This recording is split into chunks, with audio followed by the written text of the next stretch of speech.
Itinataya na 269 katao na ang namatay at maaari pang madagdagan sa plane crash ng Air India. Sa social media, samut-sari yung mga nagsishare ng kakilakilabot na mga footages sa pagbagsak nito. Marami yung mga nangangamba, marami yung mga napupuno ng takot, at marami rin, syempre, yung mga nalulungkot. Dahil doon sa mga buhay na dala ng eroplano, sa dami ng mga nangamatay, iisa lang sa mga pasahero ang sinuwerteng mabuhay mula sa trahedya. Sa dami ng mga buhay na kinuha nito, may mga katanungan ang lahat. Paano siya nangyari? Alam nyo ba na sa sobrang lala nitong plane crash na to, nagkahati-hati yung airframe ng eroplano at nung pagbagsak niya talagang kalat-kalat yung katawan nito. May mga naging pagsabog pa daw na nangyari, may mga nasunog pa raw doon sa wreckage, at may mga nabaon pa sa lupa upon impact. Ayon sa mga reports, yung mga katawan ng biktima doon sa loob, may mga bali-bali yung buto, may mga dismembered na tinatawag o yung bang mga naputol na, nahugot na at wala na sa original nito na placement. May mga reports po na nagsasabi na parang walang katawan ang hindi nasaktan dito sa plane crash na ito. June 12, 2025, 13:38 International Standard Time. Ang Boeing 787-8 Dreamliner na nag-ooperate ng flight ay nag-crash. Ilang segundo lamang matapos nitong mag-take off.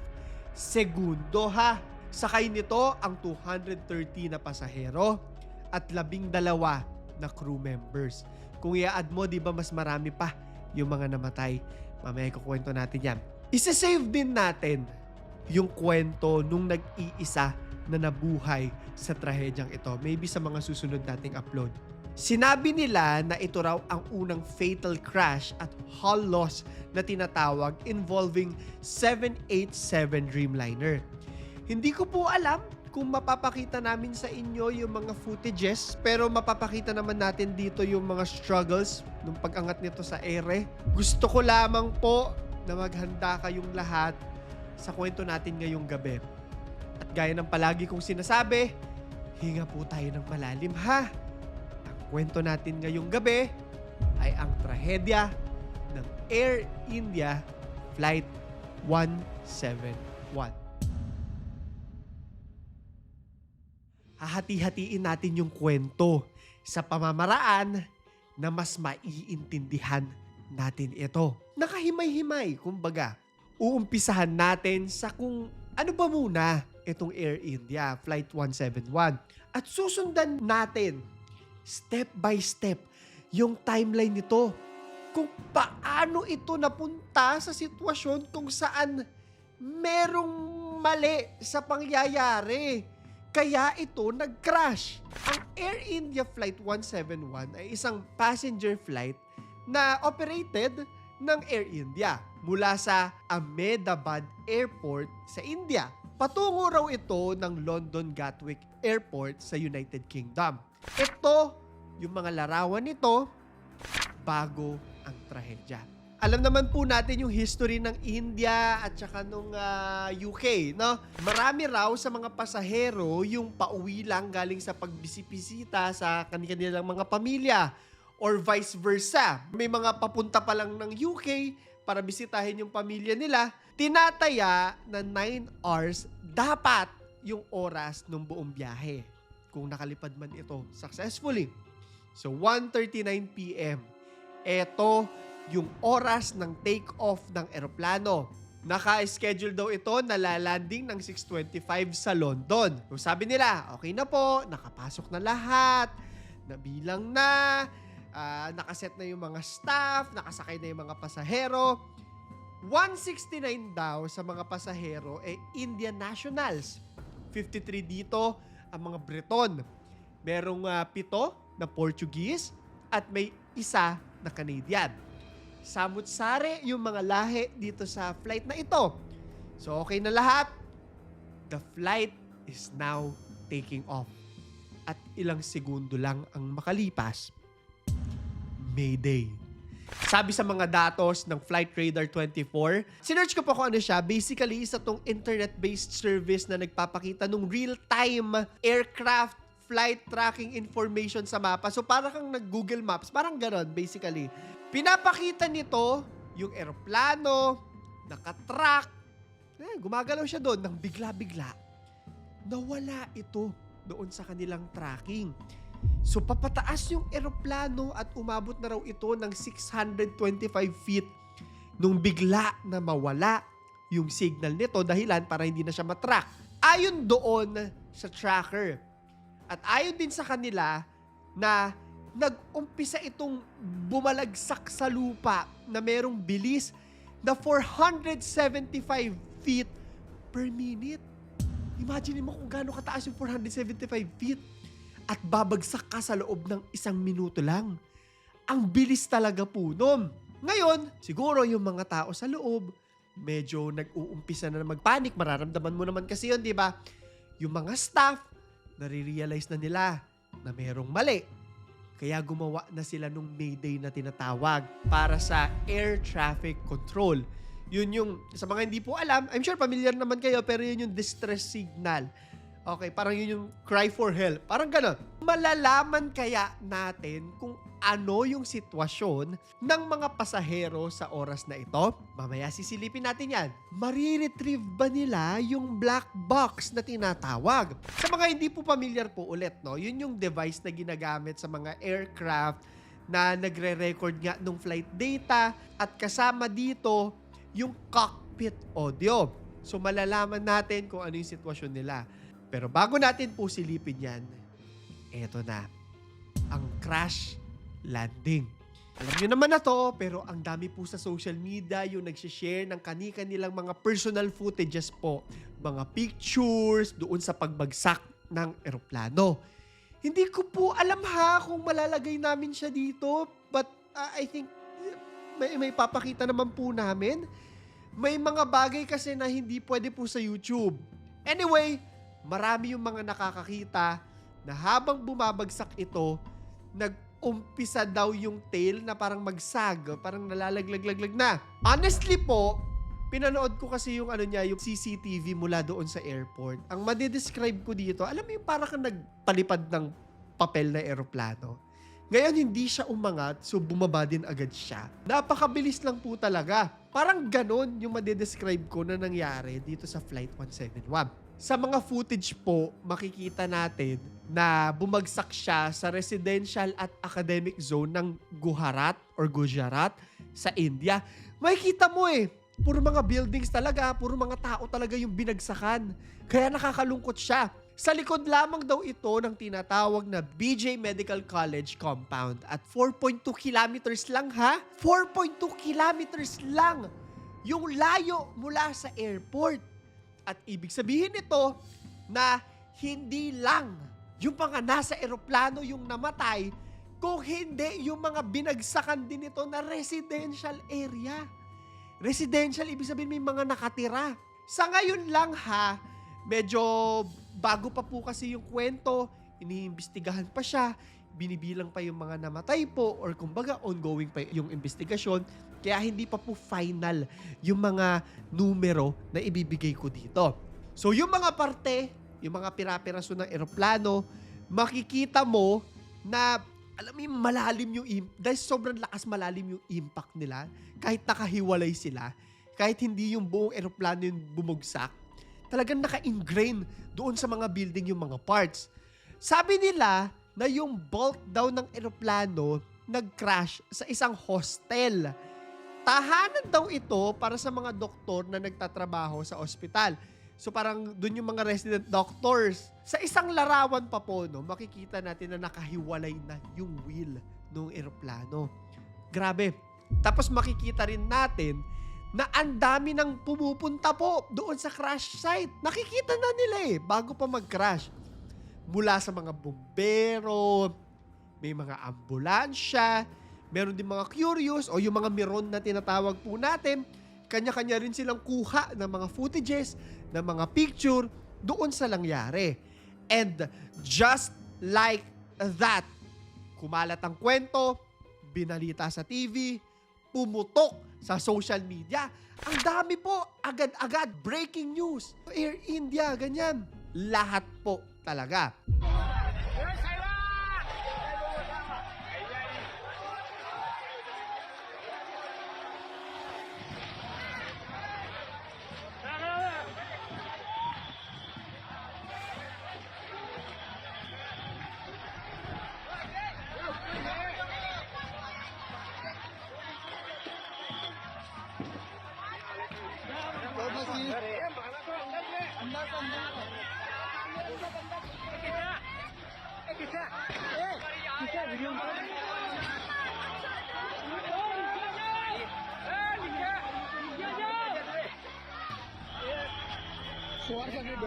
પડી જાય તો મરી જાય નીચે આવો શું તમે મને જો उसने मारवाना है हमारे वीर से पकड़ाई शॉर्ट सर्किट हुआ नहीं सर शॉर्ट सर्किट में से ये सीएनजी गैस बाटला पड़ा गैस लाइन भी है गैस लाइन भी है नीचे side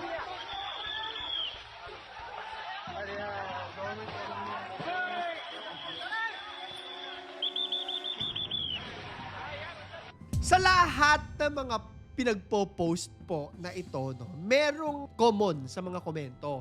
Meron daw hindi tamang nangyayari, kagaya na lamang po nito. Sabi, this should be investigated.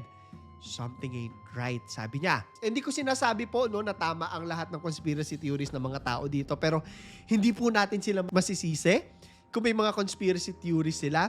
Kasi after all, na-discuss na rin naman natin to dito sa channel na to, no, na yung mga flight tragedies, usually yung mga pinakamalalaki na mga mysteries nito mga nakaraang taon. Merong mga hanggang ngayon, no, isang dekada na hindi pa nakikita. Merong mga tinamaan ng missile. And all these conspiracy theories, maaaring maging totoo. Kaya, nag-umpisa na rin ang investigasyon.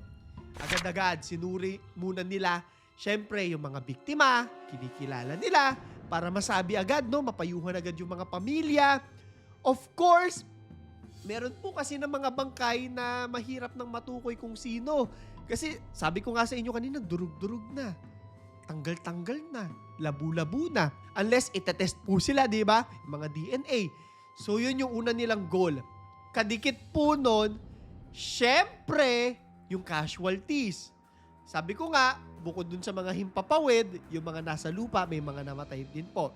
Sabi sa mga report na yung unang focus daw po nila ay mga sumusunod. Number 1, may human error ba? Number 2, mechanical failure ba to?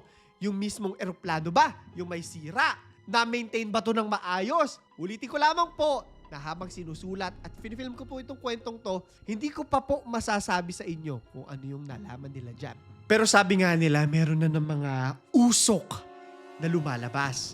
Just last year, may mga nagsasabi na meron daw mga shortcut sa manufacturing ng 787 Dreamliner model.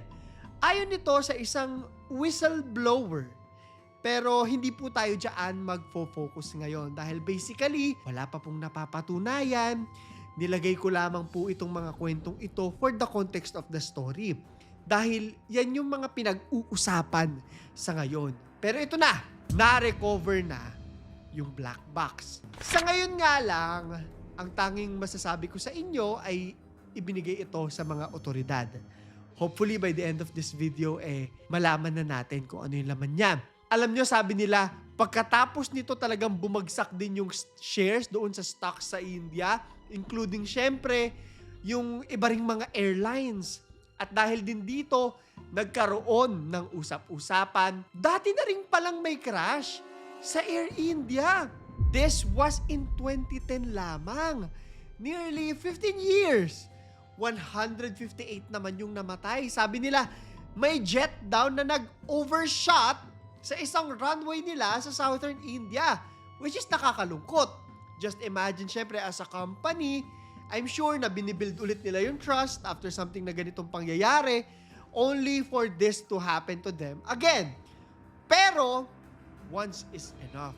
2 beses, abay dapat po na imbestigahan. At may mangialam talaga.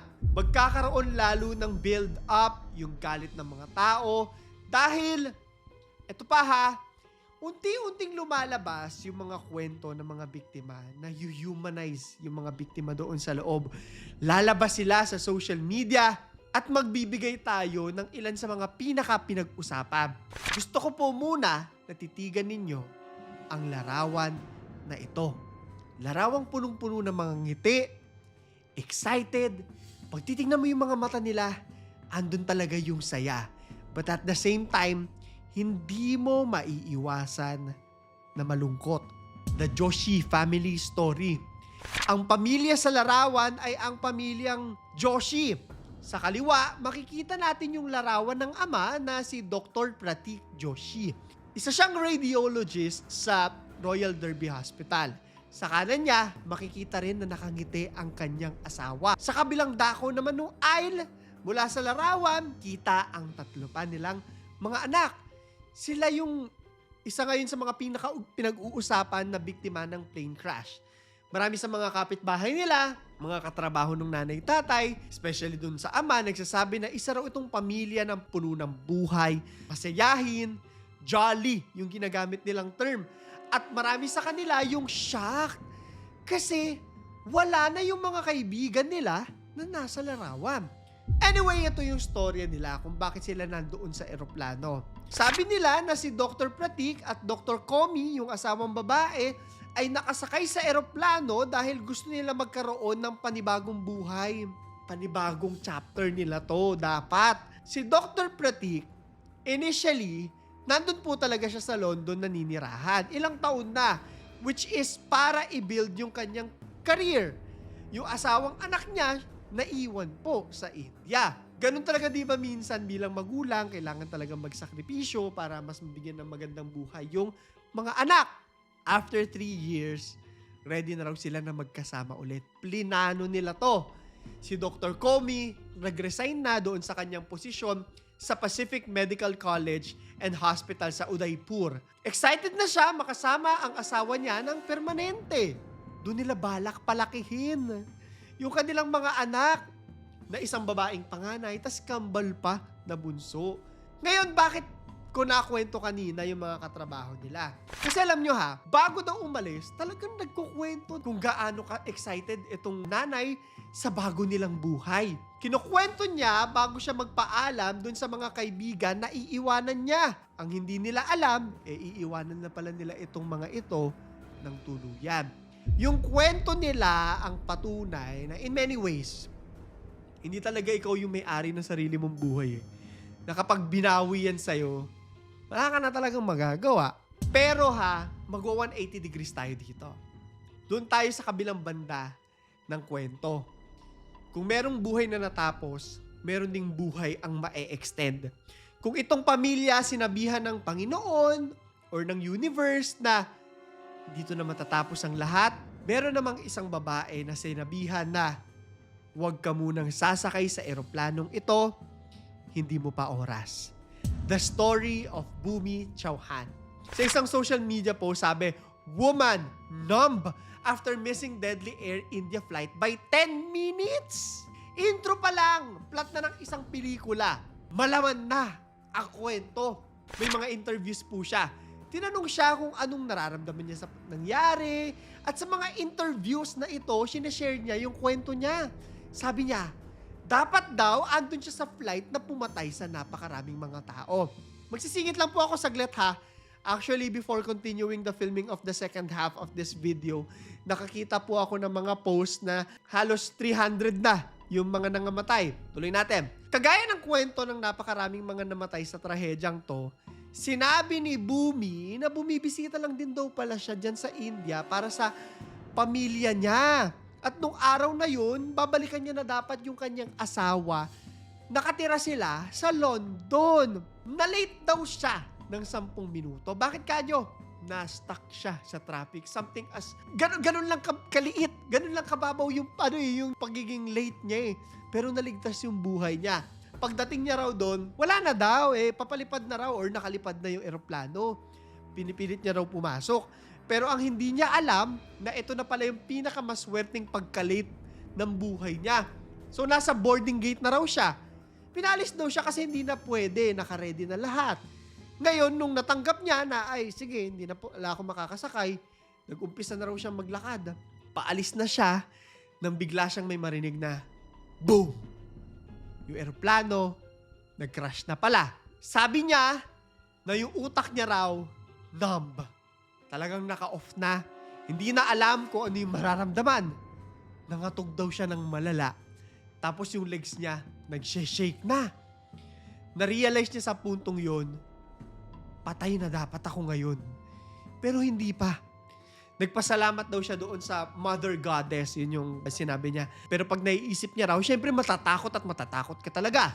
So nagbabasa-basa po ako kung ano yung mga teorya, kung bakit bumagsak ang eroplano. And so far, meron akong mga ilang nakita. Number 1, baka bigla daw nawalan ng power matapos mag-take off at the most critical phase of the flight. Pangalawa, maaari daw na nagkaroon ng rapid change sa wind direction o baka may ibon na pumasok daw sa double engine stall. Again, wala pa pong makakapagpatunay sa ngayon.